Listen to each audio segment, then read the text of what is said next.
salam aktivitas.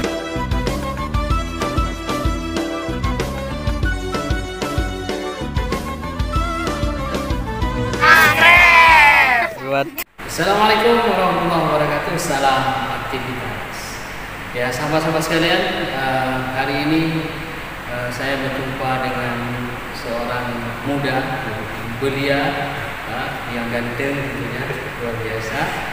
Ya, tak sengaja habis salat zuhur hari ini berjumpa dengan beliau di jenazah ini. Ya, saya mengajak untuk berselawat bersama. Ini selawat mungkin hanya sedikit, mudah-mudahan bisa terhibur, juga bisa terbuka hati. Jangan lupa juga dikunjungi nanti channel Tami Saputra yang kami tulis di bawah ini. Ya, jangan lupa like, komen, dan subscribe. Ya, selamat menikmati selawat ini.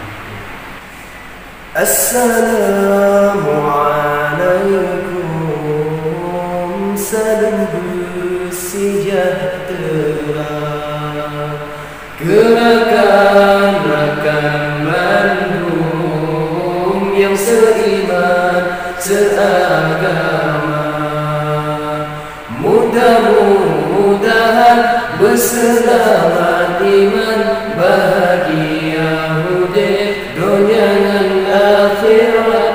Mudah-mudahan berselamat iman, bahagia hidup dunia dan akhirat. Baca selawat ke Rasulullah, dengan hati ikhlas berjempuria. Baca selawat ke Rasulullah, hati ikhlas berjempuria.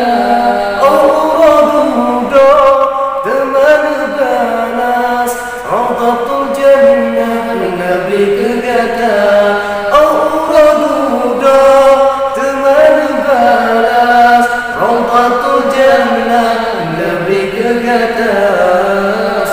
Assalamualaikum, salam sejahtera, gerakan-gerakan Bandung yang seiman seagama, mudah-mudahan berselamat iman, bahagia hidup dunia dan akhirat. Mudah-mudahan berselamat iman, bahagia hidup dunia dan akhirat.